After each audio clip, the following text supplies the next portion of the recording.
En esta segunda parte siempre comenzamos con una recomendación literaria de la mano de las librerías Cronopios y que hoy tiene pues sabor gallego. Es la última novela del coruñés Celso Castro, Entre culebras y extraños. Una historia que empieza con la muerte repentina de un hombre, el padre de un adolescente enfermizo, sensible. Un chico muy peculiar, muy genial, pero también incluso cruel e insensible cuando quiere, que nos cuenta esta historia de entrada en la madurez en esta última novela del coruñés Celso Castro. Entre culebras y extraños es la recomendación que nos llega hoy con Cronopios. Pero hoy tenemos más cosas que contar, más invitadas que presentarles. Hoy está con nosotros Begoña Graña, es oncóloga del CHUAC, del Complejo Hospitalario de A Coruña, especialista en cáncer hereditario. Begoña, ¿qué tal? Muy buenas noches. Hola, buenas noches. Porque esta semana ha sido protagonista de nuevo una actriz por una cuestión que tiene que ver con su salud y con un cáncer de tipo hereditario. Es Angelina Jolie, Paloma Ferro, que ha sido noticia esta semana porque ha anunciado de nuevo que se ha sometido a una operación preventiva para evitar llegar a sufrir un cáncer como ha ocurrido en su familia. Exactamente, anunciaba, digamos, esa decisión tan personal que se ha extirpado los ovarios ante el elevado riesgo de padecer cáncer. Lo hacía a través de una carta publicada en el New York Times. Vean. En la misiva explica, entre otras cosas, que hace 2 años un análisis de sangre le permitió saber que padecía una mutación genética. Le informaron de que tenía un 87% de posibilidades de padecer cáncer de pecho y un 50% de padecer cáncer de ovarios. Recuerda que perdió a su madre, a su tía y a su abuela debido al cáncer. En la carta, Jolie explica pormenorizadamente los pasos que siguió hasta decidir operarse, aclara que quiere que otras mujeres en riesgo conozcan las opciones y termina diciendo: no es fácil tomar decisiones, puedes buscar consejo, conocer las opciones y tomar las decisiones correctas para ti. El saber es poder. Bueno, la actriz ya se sometió hace 2 años a una mastectomía bilateral, es decir, se extirpó los 2 pechos de forma preventiva para evitar el cáncer de mama. ¿Por qué se sometió a estas operaciones? ¿De qué habla cuando habla de mutación genética? Bueno, todas las personas portamos información genética, herencia parental que trasciende, digamos, en la línea de la vida. Esos genes que heredamos pueden ser buenos o malos, pueden ser normales o defectuosos. Cuando un gen defectuoso permanece dormido no pasa nada, pero cuando un gen defectuoso se activa, entonces se empieza a trabajar mal y produce células también defectuosas. Es un gen mutado y solo es cuestión de tiempo que se desarrolle la enfermedad. Bueno, cualquier mujer que haya tenido antecedentes de cáncer de ovarios, de cáncer de mama o de cáncer de colon, entre otros, puede constatar esto, es decir, puede saber si tiene un gen mutado, se somete a un estudio, se constata esa mutación y en caso de que la haya, las posibilidades de desarrollar la enfermedad. Pero bueno, no todos los casos de cáncer evidentemente son hereditarios. Según los últimos estudios, solo de un 5 a un 10% de los casos de cáncer se dan en personas que tienen una alteración genética. La mayor parte se dan en personas que tienen antecedentes familiares, pero no una alteración del ADN constatada, o en personas que aparentemente no tienen razones para desarrollar cáncer, los casos del llamado cáncer esporádico. Aunque sea un porcentaje bajo, Angelina Jolie es, sin embargo, la cara visible de muchas mujeres que se tienen que enfrentar a una decisión muy difícil en un momento de sus vidas. Es el caso de Ana. Ella ya se había extirpado los 2 pechos y hace unos meses decidió extirparse los ovarios porque le comunicaron que tenía un 80% de posibilidades de padecer cáncer. Nos ha contado su caso, pero no ha querido mostrar su cara para conservar su anonimato. Yo realmente tuve 3 tumores de mama. El primero a los 26 años. Después tuve otro tumor en la otra mama. En el 2009 me apareció el 3er tumor, o sea, una recidiva, digamos, en una de las mamas. Where the road is dark and the seed is sown. Ana ha tenido que enfrentarse al cáncer una y otra vez.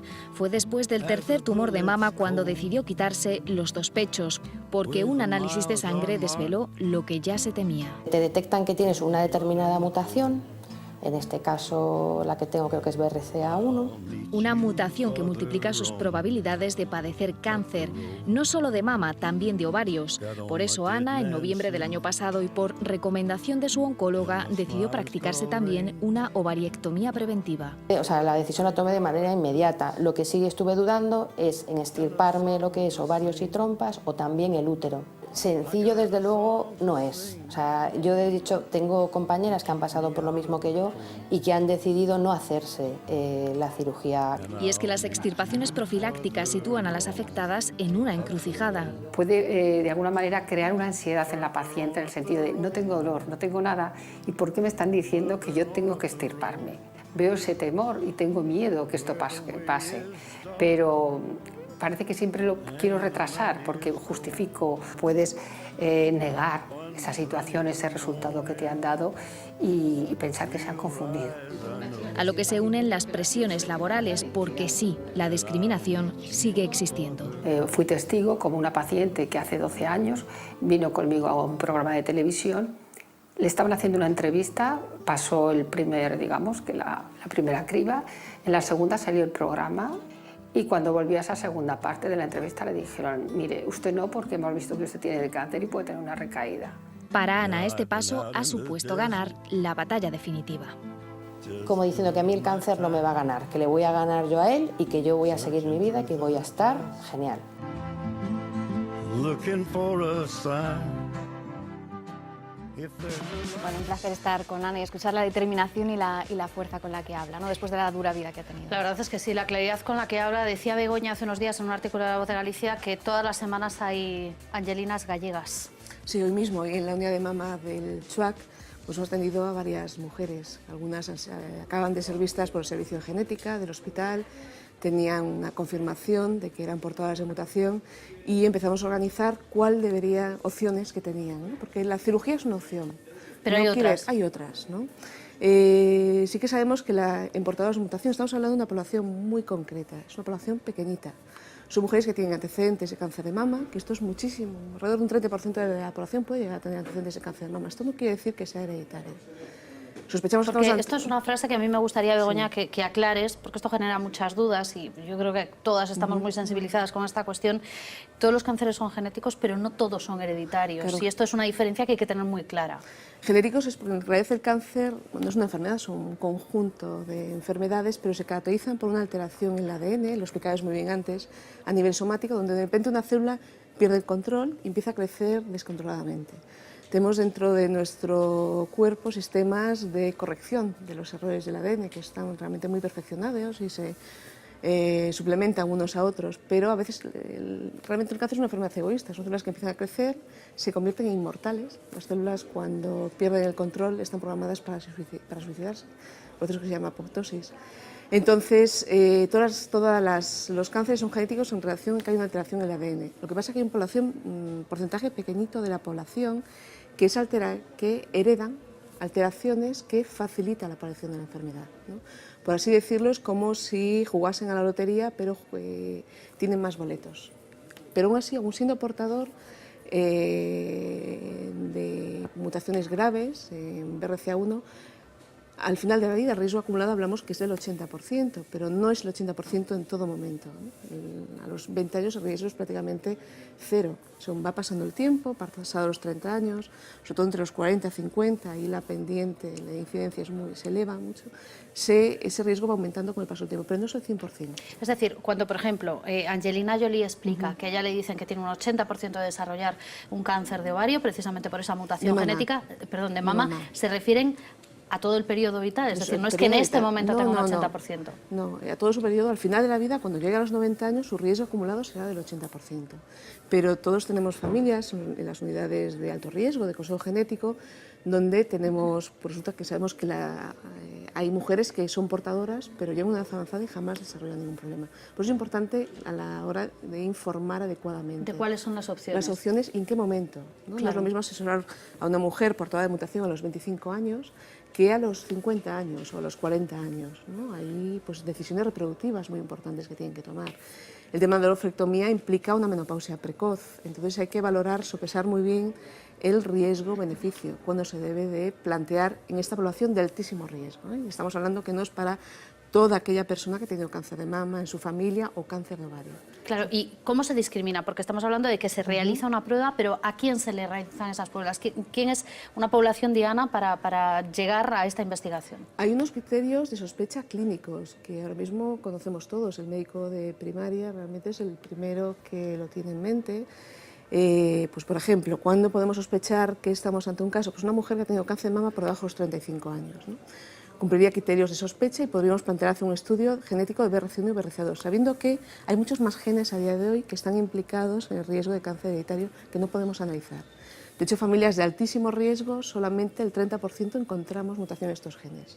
En muchos de ellos no encontramos cuál es la causa a día de hoy, quizás dentro de 10 años lo sepamos, pero en este momento no. Familias donde, por ejemplo, hay 2 casos de cáncer de mama en familiares cercanos, pues por debajo de los 50 años, también lo sospechamos. O cuando hay cáncer de mama y cáncer de ovario, sobre todo cáncer de ovario llamamos epitelía, cáncer de ovario también son enfermedades diferentes. Hay algunas histologías que son más sospechosas que otras. O al menos 3 casos de cáncer de mama por debajo de los 60 años, o 4 casos de cáncer de mama. Pero en esa población, que pues, hay una agregación importante de casos, resulta que encontramos mutación como muchísimo en el 25-30%. Que en un 70% de casos que no encontramos. Que no se encuentra esa mutación.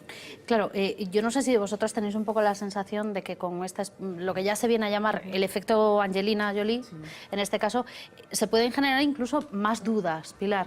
Sí, bueno, a mí me parece que además estamos en un momento quiero decir, que muy interesante en la medicina y sobre todo en la medicina preventiva, ¿no? Yo creo que ahí hay que echar una vela al viento y de esperanza, ¿no? Para todos, porque yo creo que esta fórmula de trabajar la medicina con un paso hacia adelante, o sea, siendo previsor a lo que puede ocurrirnos, yo creo que es realmente el futuro de esperanza de vida, ¿no?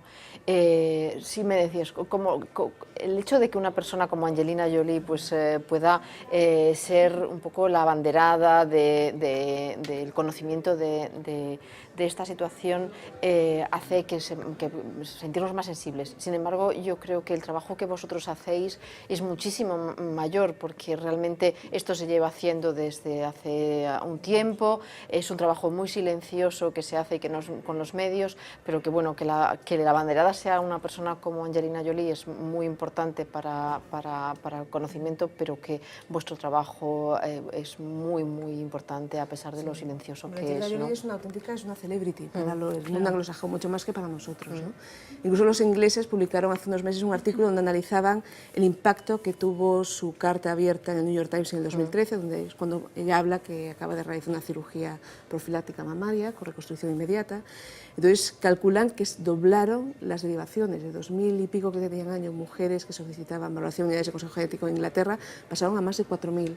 Y además bien derivadas, o sea, no personas alarmadas que buscan hacer un estudio, sino no, realmente personas que cumplían criterio, ¿no? Claro, es que a esto me refería yo cuando decía lo de si este efecto puede tener incluso una parte negativa, porque genera cierta alarma, porque no, como tú decías, puede tener casos en su familia y de repente puede decir, ¿y si a mí me está pasando esto? Y tener esa sensación de que lo suyo también es hereditario, cuando en realidad, decíamos, forma parte de esa parte que no lo es, que es la mayor. Por eso es importante que, pues es indudable, cuando uno tiene un familiar directo, un familiar querido, que le acaban de diagnosticar de un cáncer de mama, un cáncer de ovario, de otros tumores, pues genera alarma, genera mucha preocupación, ¿no? Entonces, la labor del médico de cabecera en este tema es clave a la hora de asesorar, de tranquilizar, de realmente derivar a unidades especializadas aquellos casos donde realmente hay una sospecha elevada de que puede haber algo hereditario. Porque en la mayor parte de las familias no hay cáncer hereditario, ¿no? Pensar que familias donde no haya cáncer son raras. El cáncer tiene mucho que ver con hacernos mayores. Es un proceso realmente que está dentro de nuestro propio ADN, en el fondo, ¿no?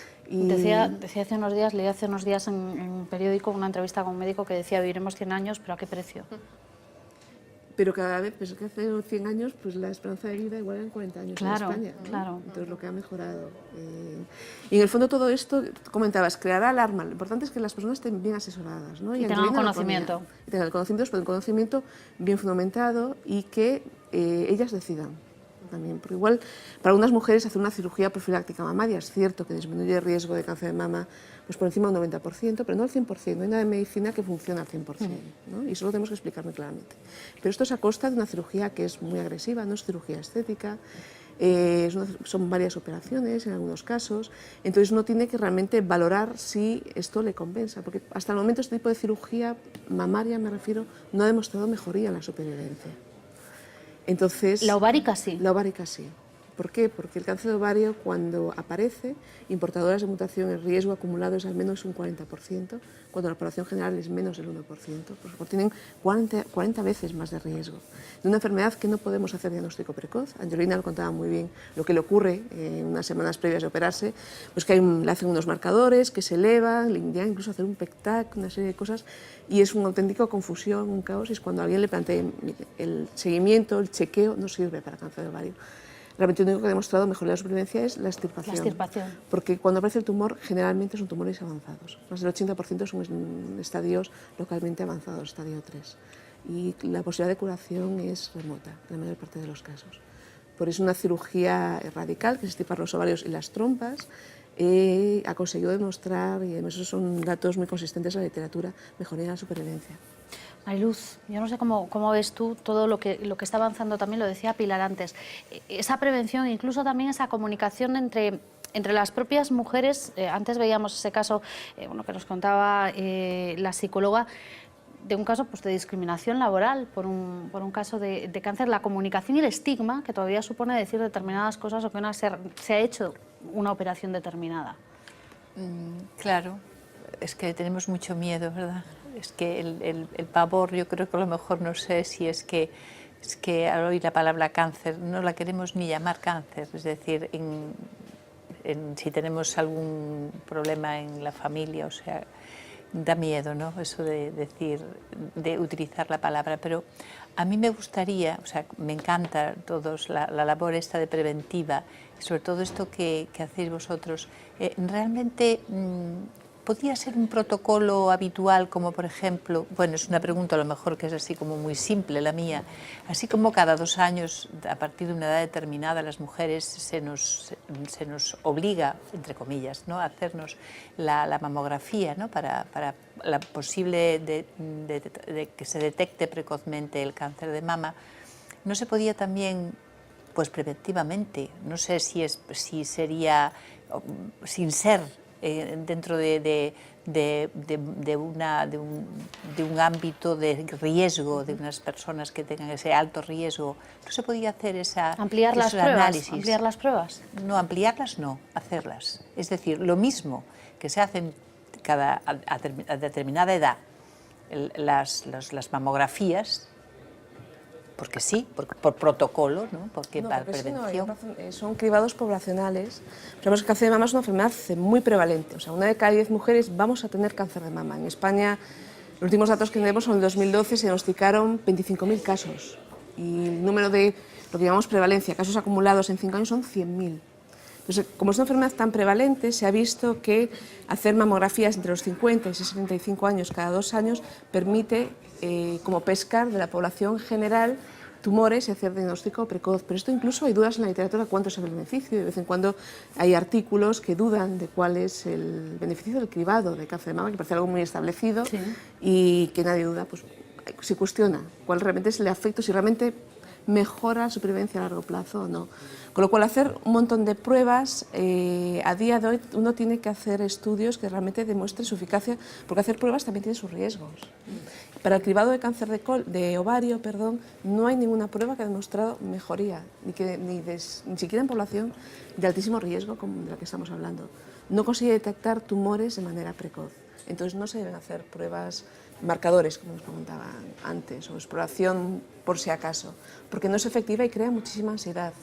Puede ocasionar hacer pruebas innecesarias, pues alguien está haciendo ecografía ginecológica, hay dudas, hay un quiste en el ovario, pues igual acaban incluso haciéndose una cirugía innecesaria, ¿no? Entonces hay que valorar muy bien, por eso la cuestión clave aquí es saber hacer una estimación correcta del riesgo, ¿no? Si estamos ante una población de altísimo riesgo o población de riesgo poblacional. ¿Vale? Claro, pero mi pregunta es, ¿cómo se detecta eso? ¿Cómo se detecta? Claro, que seas población de altísimo riesgo. Pues realmente se detecta con lápiz y papel. Es preguntando sobre los antecedentes, haciendo un pedigrí, un genograma y contando cuántas personas hay afectas, a qué edades. Por ejemplo, el cáncer de mama es el cáncer de mama bilateral a edades jóvenes, si hay esa asociación cáncer de mama, cáncer de ovario. O cáncer de ovario también se puede asociar a cáncer de colon, hay síndromes de cáncer de colon hereditario. Digamos que lo que tenemos que hacer es marcar claramente el árbol genealógico de cada uno. Sí. Sofía y Loreto. Yo, por desengrasar, en Twitter me hacía gracia porque ellas decían que Angelina Jolie deje de estirparse cosas, porque lo siguiente que va a ser estirparse un pie para prevenir el pie de atleta, ¿no? O sea, había otra tuitera que decía, a mí todo lo que se está estirpando, que me lo pongan a mí, que yo lo quiero yo, que bueno, ya, porque es un poco... Claro, es duro hablar de esto, pero es verdad que tiene un gran poder prescriptorio. Estoy de acuerdo con lo que decías tú antes, Antía, que puede alarmar, porque si no he entendido mal, entonces el 95% de los cánceres de mama no son hereditarios, entonces, por lo que habéis dicho. Cáncer hereditario quiere decir que está afectando a varias generaciones sucesivas. Sigue un patrón que se llama de herencia autosómica dominante de Mendel. No sé si os acordáis de Mendel y los guisantes. Y los guisantes. ¿No? Pues sigue este patrón de herencia. ¿Qué ocurre? Que hay un 30% de casos que hay una agregación. Pues uno tiene a su madre cáncer de mama a los 50 años y no hay ningún otro caso en la familia. Sabemos que una hija de esta persona tiene doble riesgo con respecto a la población general de tener cáncer de mama, pero no 6 veces más de riesgo, ¿no? Por eso, a la hora de establecer cirugías tan agresivas, como nos comenta Jolie, esto está dirigido a una población de elevadísimo riesgo. O sea, riesgo acumulado de cáncer de mama del 80% al final de la vida. Que solo es el 5% Eso de los no, casos. Es menos todavía. Menos del 5%. Menos del 5%. De los casos de Alrededor del cáncer de 5% calculamos, depende de las poblaciones. La población de... El otro día nos decía un oncólogo en la radio que solo hay como 20 casos de Angelina Jolie en Galicia. ¿Puede ser? Sí, yo he visto hoy 5. Solo hoy. Solo hoy 5 casos. Yo sé que haber más. Y luego tenía otra duda. En muchos más. la carta Angelina Jolie habla de que ese test genético cuesta en Estados Unidos $3.000. Antes has hablado de que en algunos casos de riesgo extremo lo cubre la Seguridad Social. No, ¿Te he en riesgo entendido? extremo no, cuando cumplen los criterios clínicos bien establecidos, que de hecho la Consejería dentro de poco saldrá ya un nuevo protocolo y se cubre de manera Es extrema en decir, toda si uno está dentro de esos criterios, se hace el estudio genético. Claro, es que lo decía esto también porque yo esta semana he escuchado mucho esa frase tan manida de Angelina Jolie lo hace porque puede. No, de eso no es cierto. El estudio se hace para población donde se sospecha que la probabilidad de encontrar mutación es de al menos del 10%. O sea, de cada 10 estudios que hacemos, en uno encontramos mutación, ¿no? Y la operación, si se recomienda esa cirugía, también lo cubriría la Seguridad En Social. esa población de En alto esa misma riesgo, población. lo cubre sin ningún problema, pero no es ahora, desde hace años. Lo importante es que en España lo cubre la Seguridad Social. En Estados Unidos hay que pagárselo. Claro. Estados Unidos tiene un sistema de sanidad privada, claro. pero tiene también un sistema de aseguramiento público. Hay población que se llama Medicare, Medicaid, que lo cubre también el pequeño sistema público que tiene. Bueno, dejadme, antes de que intervenga Sofía, un momentito, porque esta semana la verdad es que no queríamos cerrar este tema sin dejar de hablar de algo que nos hemos encontrado en Internet estos días, Paloma, y que nos ha llamado especialmente la atención, porque tiene mucho que ver también con la relación que nosotras también establecemos con esa palabra, con la palabra cáncer, como decía Mariluz, y también con cierta presión que encontramos a nuestro alrededor. Sí, nos hemos encontrado a un grupo de mujeres que están luchando o han luchado contra un cáncer de mama y están un poco hartas de que todo el mundo les diga lo que deben hacer o cómo deberían sentirse, y lo dicen así de claro. Pues la gente cotidiana a lo mejor te dice, oye, pues eso no pasa nada, es un cáncer, no es como si fuera otro. Y claro, tú es como si te sintieras, pero ¿qué pasa? Es que no tengo nada, es una cosa muy grave la que yo tengo. Lo que pasa que es difícil para la gente, porque yo me pongo en el lugar, si a ti te comunican una cosa o sabes una persona lo que le está pasando, el saber lo que decirle. ¿Qué le dices? Cuando te abrazan es lo mejor que hay, es el sentimiento más grande que hay. Cuando te abrazan, cuando te besan, con un abrazo te dicen todo. Vale, ya puedes cerrar. Ella, Isabel, es una de las protagonistas de Gladiadoras del siglo XXI, un documental en el que un grupo de mujeres nos cuenta no solo su experiencia con la enfermedad, sino cómo la enfermedad cambió el modo de relacionarse con las personas de su entorno, las máscaras imaginarias que han tenido que ponerse para evitar sufrimiento a los suyos, el enfrentamiento entre lo que ellas necesitan y lo que los demás esperan de ellas. La idea del proyecto la tuvo Jorge, psicólogo clínico que trabaja en hospitales de A Coruña. La cultura predominante vamos a llamarla la cultura del lazo rosa, ¿no? Basado en el espíritu de lucha, en el optimismo impuesto, en ese pasar por encima de los síntomas, al otro lado que sería responder a las necesidades reales de los pacientes, de poder hablar, de poder exponer quejas, de poder no sentirse culpables por tener un día pesimista, por no ser fuertes. Reclamamos esto. Bueno, un relato tan directo, tan auténtico, que es como una guía imprescindible, ¿no?, para todos los que tengan un familiar, un ser querido afectado por cáncer. Aunque no lo tenga, yo creo que de verdad que cualquiera debería, los que nos están viendo y vosotras si no lo habéis visto, me imagino que Begoña sí habrá tenido oportunidad y además conocerá tanto a Jorge como a muchas de las pacientes que allí salen, de búsquenlo en Google, Gladiadoras del siglo XXI. Lo primero que se van a encontrar son 19 minutos que no tienen desperdicio. Pasa un poco esto, estamos en una especie de cultura del lazo rosa, la llamaba Jorge. Sí, sobre todo el tema de cuando se dice pues tienes que luchar, no te rindas, ¿no? Es que a veces uno se rinde, esto es normal, ¿no? A veces uno de los problemas que tenemos en la consulta es poder informar, hablar claramente con una persona que tiene cáncer, ¿no? Los familiares a veces nos piden que no informemos, esto es un error, porque al final la persona lo sabe que tiene la enfermedad, ¿no? Y el no llamar a las cosas por su nombre realmente crea un montón de conflictos. A veces nos piden, mire, le acaba de informar y está triste, dele una pastilla. ¿Cómo va a estar? Claro, es que es una reacción normal, me preocuparía más si estuviera contento. Entonces querría decir que no me ha entendido nada, ¿no? Entonces, pero sí que hay una cultura, y ella lo comenta muy bien, hablar de este tema es muy duro, ¿no? Entonces intentamos, es más fácil decir, pues mira, no te preocupes, no pasa nada, no creo que pasa. Sofía. Bueno, no voy a hacer la pregunta que iba a hacer, porque yo no sé si estoy del todo de acuerdo con que hay que informar de todo, la verdad. Porque no todo el mundo es igual y cada persona cambia, y cuando recibe la información, pues una persona puede tirarse una ventana y la otra pues sentarse y decir qué hay que hacer.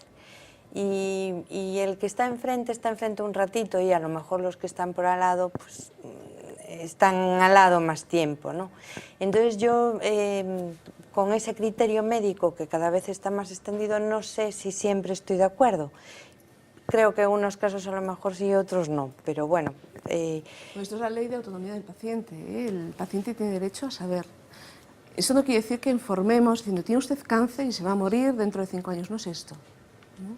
Hay que informar de que una enfermedad grave, además las personas enseguida te dicen hasta dónde quieren saber. Y el que no quiere que le das mi información enseguida te dice, pues hable con mi hija, hable con mi mujer. Pero el gran drama es personas que quieren saber, ¿no? Y que no se les permite. A veces nos ha pasado de pacientes hospitalizados en cuidados finales y con la familia tienen una cosa que se llama el complot del silencio, la conspiración del silencio, de parece que no pasa nada, estás ingresado por una cosa banal, y sale el familiar y pedirnos por favor que esté fuera un ratito porque necesita llorar. Claro. Y esto es una cosa dramática que ocurra. Pero la información tiene que ser progresiva, adaptada, pero no se puede engañar. Y el que tiene derecho a la información es el paciente. El conocimiento es poder, decía Angelina Jolie. Efectivamente. Por mucho que la familia se opone, me han llegado a dar patadas por debajo de la puerta, de la mesa, esto nos pasa de vez en cuando. Pero quien tiene derecho a saber es el paciente, porque es el que sufre la enfermedad. La familia no puede decirnos que no informemos, pero si la persona quiere saber, y nunca lo hacemos de manera radical, ¿no? Llevamos compañeros de muchos años trabajando en este tema de cómo manejar la información. Una pregunta, ¿cuánto vale Muy el breve, test? Sofía, que nos vamos. Sí, ¿cuánto vale el test en España? El test en España, además, cada vez está siendo más barato, no en España, en todo el mundo. Hace años era 3.000 euros de dólares, ahora es muchísimo menos, ¿eh? Vamos a tener técnicas a corto plazo que igual por 200 euros se puede hacer o menos. Lo que va a costar es el personal para analizar todos los datos genéticos, técnicas de ultrasecuenciación. Pero el estudio genético cada vez más sencillo y más barato. Pues ahí lo vamos a dejar, Begoña. Muchísimas gracias por estar con nosotros. De todas formas, vamos a terminar con una nota de humor, porque nos gusta traer, sí, la verdad, a nuestra compañera Tamara Montero todas las semanas, que está esta semana traumatizada con esta especie de televisión viejuna que se nos ha venido encima en algunos medios de comunicación, que lo que nos falta saber es si van a volver determinados muñecos o determinadas presentadoras a la televisión, porque están pasando cosas muy raras. José Luis, he visto cosas que no creerías. Noche de fiesta volviendo a las pantallas. Bertín Osborne presentando un programa. Tengo miedo de que la televisión moderna salga del humo de Lluvia de Estrellas y aparezcan las mamachicho. ¿Qué será lo siguiente? ¿Grabar Murcia qué hermosa eres en VHS? ¿Que me localicen por busca? ¿Que los comunicados de prensa lleguen por fax? O lo que es peor, que vuelva Macario. Paremos ya esta locura de lo vintage, que lo estamos entendiendo mal. Que yo soy mucho del viva antes, pero in the name of Jesus, más matrimoniadas, no. Es que al final va a venir Ana Obregón.